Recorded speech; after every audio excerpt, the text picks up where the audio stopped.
It took me 24 years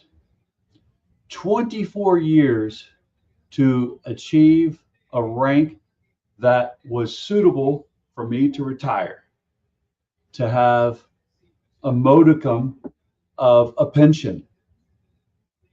24 years.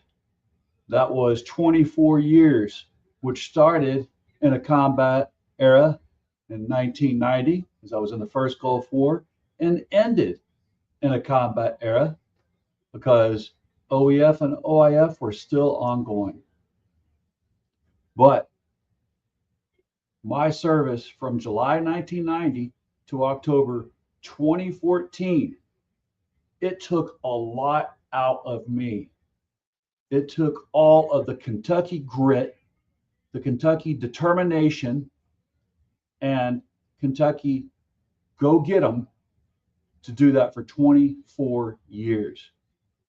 And to be able to make a modicum of rank that was suitable to take care of my family. But I didn't just get handed rank from day one. The highest rank that I earned at the end was a continuous growth period of learning to lead and gaining rank along the way. It wasn't just handed in one fell swoop from the get-go. So now, as someone who entered the Troops to Teachers program and is now a teacher, I also started from the bottom. Wasn't just handed a position of leadership of teachers without first having experience as a teacher. And I'm still not even a leader of teachers. I'm just a classroom teacher and loving it. Learning to lead, but I'm not a principal. I'm not an assistant principal. Didn't just walk in out of college and say, oh yeah, make me the boss at the school that I teach at. So I'm saying this because in this man's military that I was in, rank is not a gift. You bleed for it. You sweat for it. You give it years and pieces of yourself that you don't ever get back. A lieutenant colonel, silver oak leaf on the collar, is typically somebody, takes them 18 years in a career, somebody who's commanded hundreds of soldiers and earned the right to command hundreds more. So somebody explained this to me.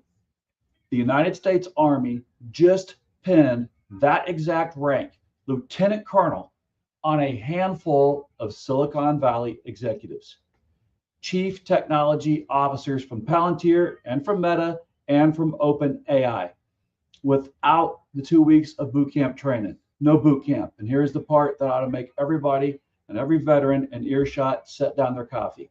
This is happening at the very same time the Secretary of Defense is purging decorated combat generals and telling us he's doing it because they don't meet the standard. So today, as a 24-year Navy man, I want to talk about who's meeting the standard around here and who's just buying it. Let's go.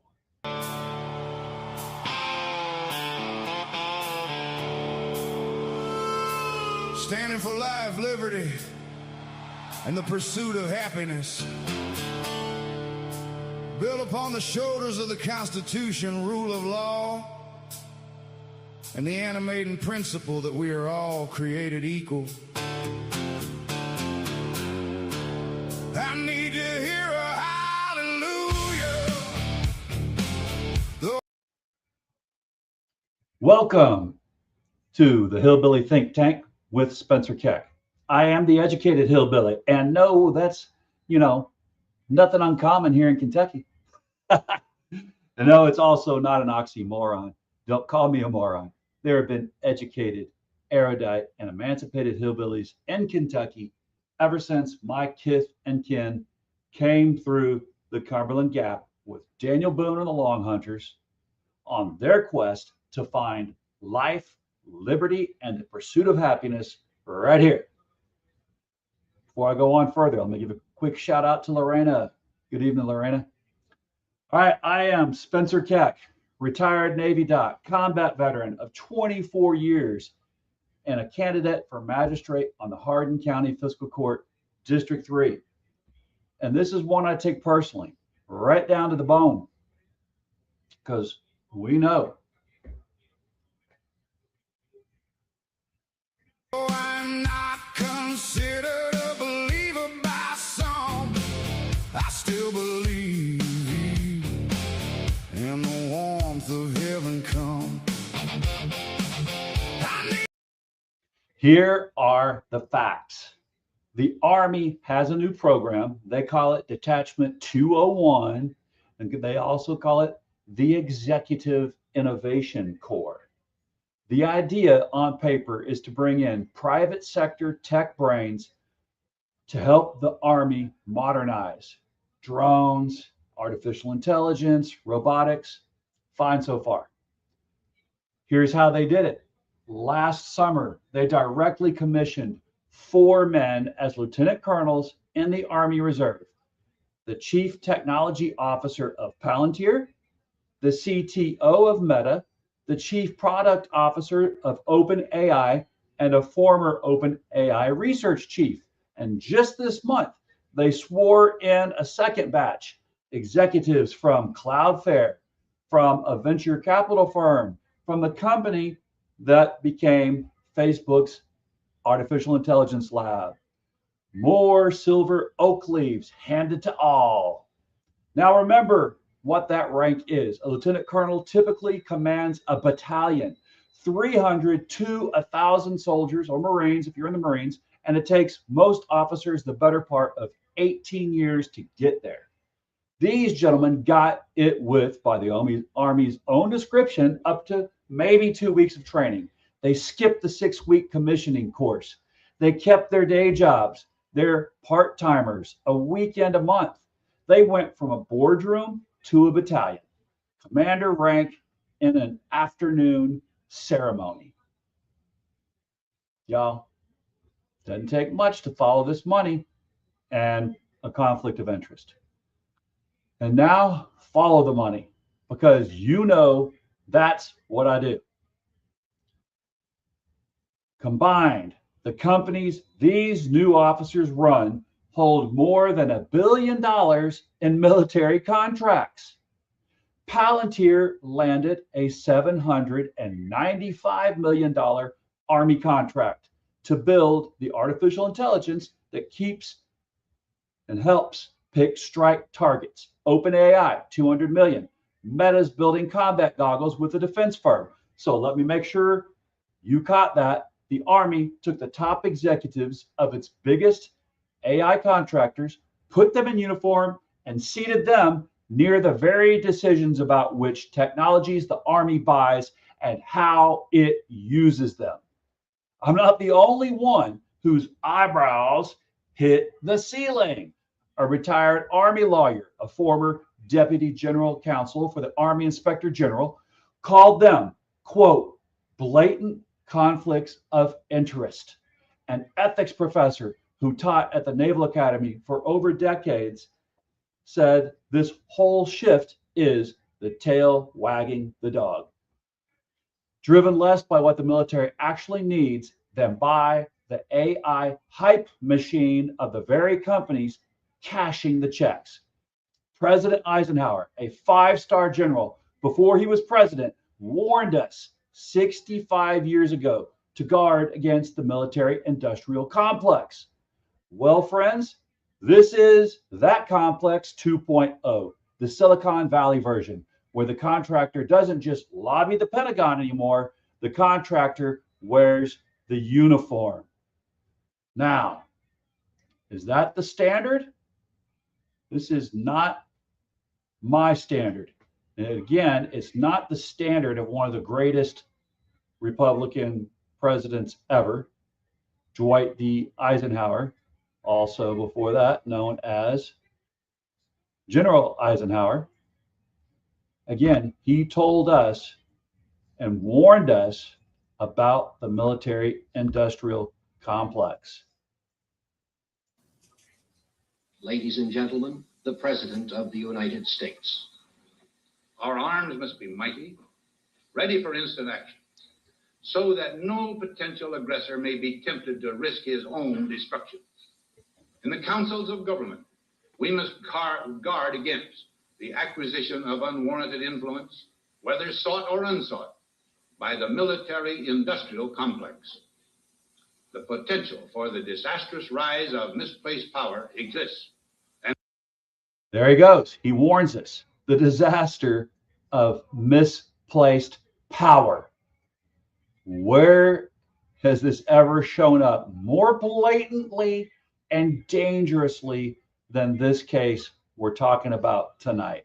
Misplaced, dangerous power. will persist. We must never let the weight of this combination endanger our liberties or democratic processes. We should take nothing for granted. Only an alert and knowledgeable citizenry can compel the proper meshing of the huge industrial and military machinery of defense with our peaceful methods and goals, so that security and liberty may prosper together. President Eisenhower. Ladies and gentlemen. So, there we go. General Eisenhower, President Eisenhower, recognizing the danger and calling on all of us to remain vigilant against what we're seeing right now and what I'm talking about tonight. So,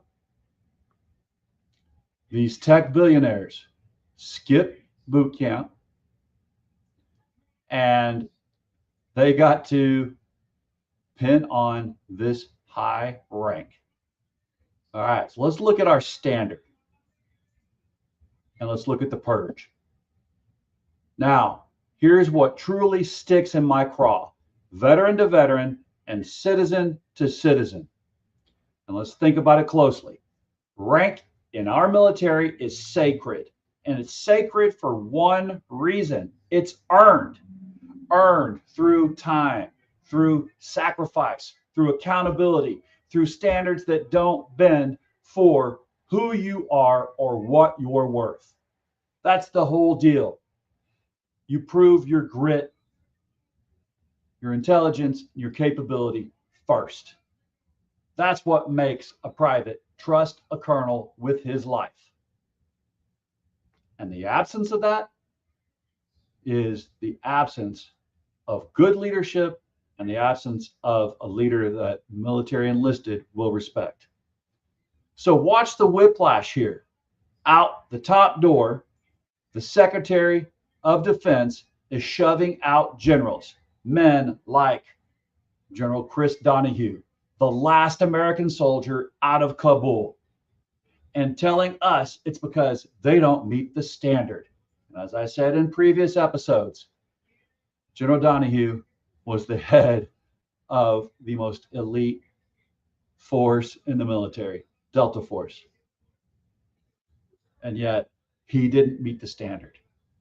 So in the side door, that same secretary is waving in tech billionaires who skipped the boot camp, skipped the years, skipped the risk, and handing them a rank the rest of you grind 18 years or more to earn. So I've got an honest question. Did they meet the standard? Because it can't be a sacred, non-negotiable standard for the 4-star general who gave 40 years and a bargain bin coupon for the billionaire who gave a fortnight. And one more thing. Now this again is why it burns me so bad that I know it is also a way it burns you. These part-time executives are now eligible for officer benefits and down the line for VA benefits, the same VA that's stretched to the breaking point for the combat wounded who actually left pieces of themselves overseas, unlike these Silicon brothers. My brother, the folks at the next pew, we just talked about on this show about disabled vets fighting for what they're owed. And now we're widening the line to include multimillionaires who took a 2-week seminar. That just doesn't sit right with me. It should not sit right with you either. That's not modernization. That's a 2-tier military, one standard for the people who serve and an easier one for the wealthy and the well-connected. And this has never been something our nation has stood for a long time, that is. Not since we started the all-volunteer military. We haven't seen this type of just handing out rank to whoever. So, what are we going to do about it? Well, first, let's just take a look at one of these tech millionaires making money off of the defense industry. This is Palmer Luckey. He's on one of the Bloomberg originals. Palmer Luckey wants to be Silicon Valley's war king and play in war without the grit, without the fight.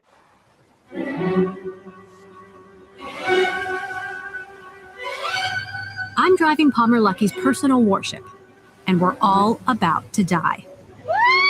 Sorry, guys! So this is a Mark V special operations craft that I purchased from the Navy. Are you sure I'm not going to flip the boat? Yep. So this rich 20-something-year-old bought a boat from the U.S. Navy that special operations use, that Navy SEALs use for insertion, that force recon guys use for insertion into combat. And it's just a toy for him. That's the thing. They put nothing into what they're getting when they get this rank, yet they can go on weekends and play in multi-million-dollar boats that they buy from the military for their own pleasure. Something is not right here. So, in the same boat, we're seeing rank and file folks get kicked out of the military. They're at the top, yet these tech billionaires, they just have it handed straight to them, not going through anything else that people get that rank have to go through. And I've seen many people make captain in the Army, lieutenant in the Navy, same ranks, 03, and get pushed out and after being in the military 10 or 15 years. You don't make it past captain, then on to major, and then to lieutenant colonel. You don't make those ranks in a certain amount of time, you get booted out of the Navy, even with 10, 15 years in. And yet these bozos get to keep their millions and billions. And at the same time, here is this headline says in military.com, tech executives commissioned as senior Army officers won't recuse themselves from Department of Defense business dealings. This is illegal. If I had done it when I was in the military, this would have been highly illegal for me to trade in a company and get contracts for a company that I have a deal with or that I have a side job with. If I had done that in the military, I would have been court-martialed. And yet instead, these guys are doing it, and they're being handed one of the highest ranks from the get-go. Only 2 more ranks after this, once they make full colonel, they're going to be over the general status, be general officers, 1 stars. This is insane. There's just no way around it. And for them not to have to recuse themselves from DoD business dealings, this is just more grift being allowed by this administration. There's no ifs, ands, or buts on this one. So, again, we talked about Meta, OpenAI, Palantir. Well, these part-time executives, again, like I said, besides being able to get our benefits as military folks, they also get to keep on making their millions right there amongst the whole crowd.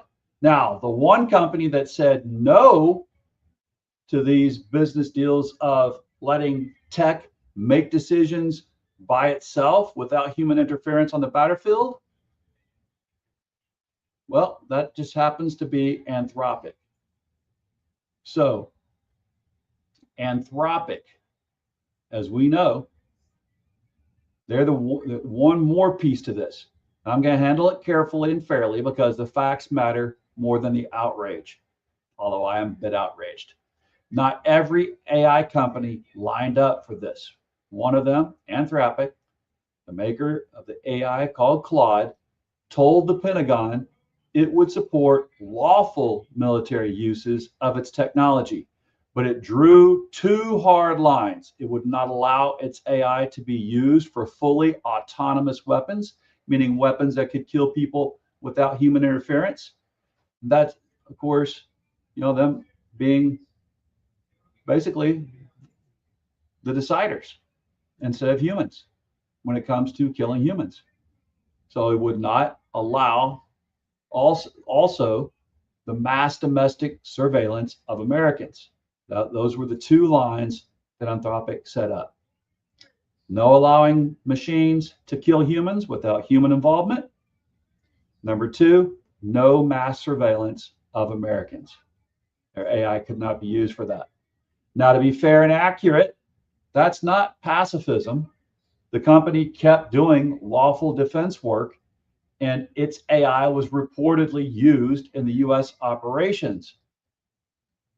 It just refused those two specific uses. When it wouldn't hand over unrestricted access, the administration moved to cut it off. The president ordered agencies to stop using it, and the defense secretary branded the company a supply chain risk, a label normally reserved for foreign adversaries, such as China, and saying America's warfighters won't be held hostage by the ideological whims of big tech.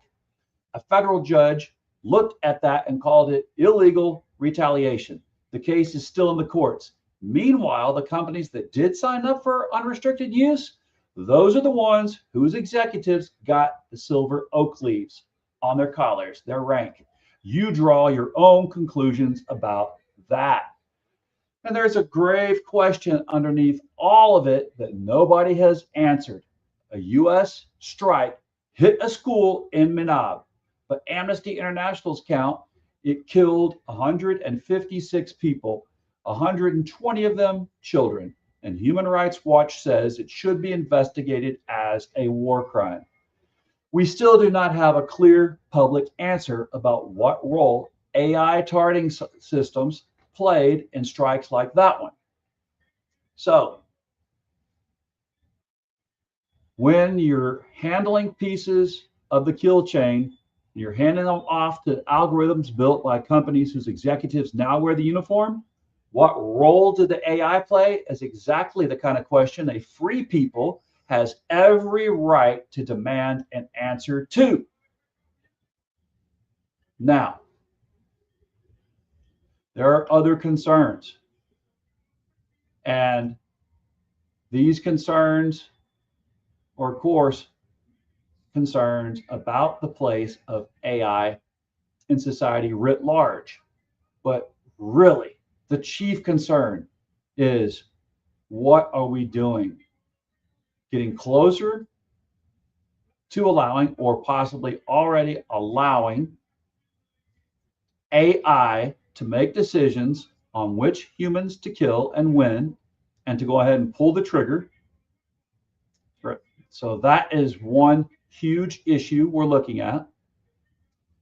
Now, we're also looking at this AI is being used to surveil Americans, to do surveillance on those of us all over the US. Now, what on earth do we think good we're going to get out of this? We've already been warned by President Eisenhower, former General Eisenhower, to be constantly vigilant about the military industrial complex getting far too much power. And yet here we are. We're looking at companies making money off of killing people. Artificial intelligence making money off of killing people and deciding who should be on the kill list and who should not, and when to pull the trigger, and which Americans to surveil, which ones to not. We're letting AI decide this. So, what are we going to do? Who are we going to hold accountable? Who will stand up and be accountable for this? So, we all have questions that have to be answered if we want to maintain our life, liberty, and the pursuit of happiness. So, that's all. At the same time, let me give the other side, their say, because I always do, and because part of this is genuinely right. So, the military does not need to move faster. Well, some would say. Some people claim they don't need to. But I say the military, yes, I would agree. We need to move faster when it comes to innovation. It took us about 25 years to field the Osprey aircraft, more than 20 to get the F-35 combat ready. If we keep that pace, we'll fight tomorrow's war with yesterday's army, and people will die for it. Bringing in real expertise on drones and AI is smart. And there's precedent. In World War II, we commissioned industrialists straight into high rank. The president of General Motors was made a 3-star general to run war production. So the impulse to modernize is not the problem. Here's my answer. Modernize, yes. Invest in soldier training, in cyber, in research, in our own people, and bring in outside experts. The Pentagon already has a whole category for that. They're called highly qualified experts, and they advise without being handed command rank. But those World War II commissions came with real service, real risk, real accountability, and a nation fully mobilized for total war. Handing a billionaire the rank, the uniform, the benefits, and a chair next to billion-dollar decisions while he keeps his day job and his stock option portfolio? Well, what do you think? Because while he keeps that day job, and again, that stock option portfolio, it's not the same thing as what we had to do in the military, number one, to get our rank, and number two,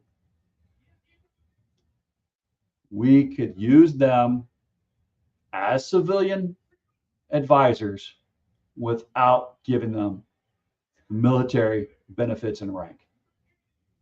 But no, we've got some, as we saw earlier, with their little toy former military boat, thinking that it's all a video game for them. And they just get to play with their money with no consequences. While there is a strict conflict of interest law that affected people like me and other military folks in uniform. Heck, we had to wait 5, usually even 10 years before we could go work for the companies that made the products that we used every day in the military if we were going to be trying to get people to buy into the military using their products. So, yep, we should not let a true word, modernize, smuggle in a rotten deal, which is access for sale.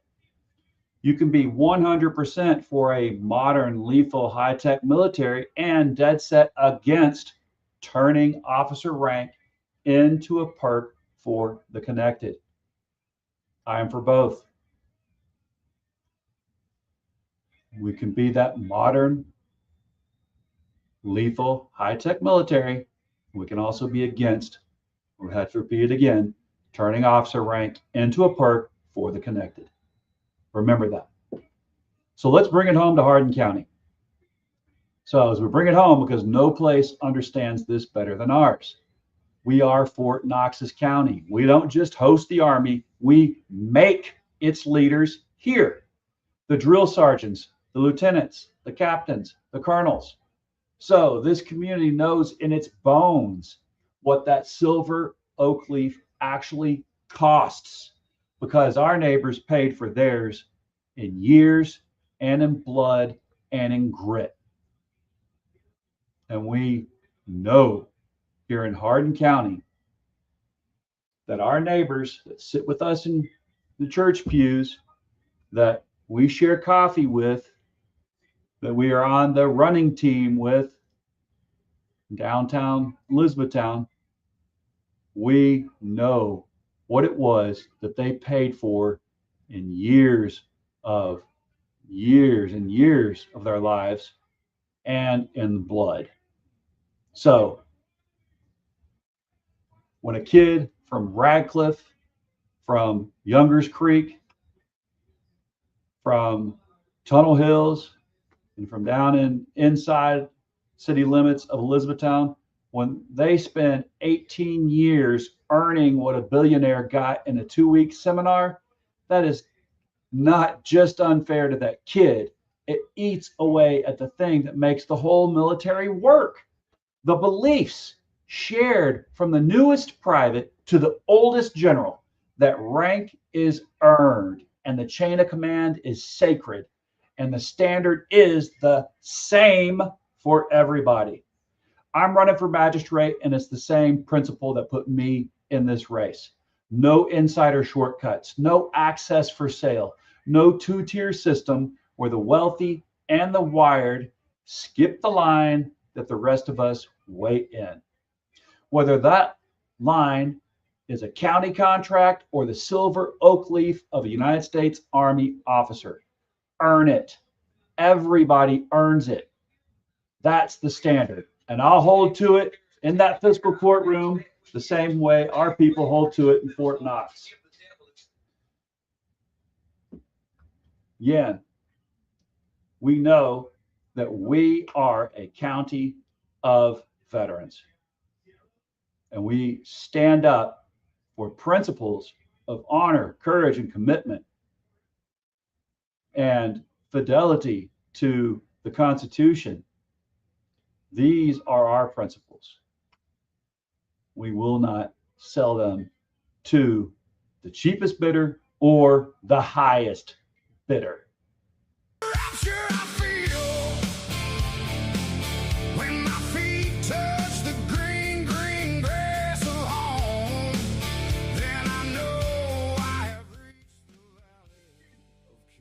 Y'all, I am Spencer Keck. This is the Hillbilly Think Tank. And y'all, come on down to a fiscal court meeting. Bring your hardest questions. Whether I earn your vote or not, we can work out some answers. I'll see you there. And keep thinking deeply. Remember, in Kentucky, united we stand, divided we fall. It's the glue that holds us together. It's not just words on a flag. Because if we love our neighbors as ourselves and recognize that, yes, we are our brother's keeper and our sister's keeper, that we cannot be divided and we will not fall. Remember, everyone deployed overseas, and bless your corazón, which is Spanish for heart.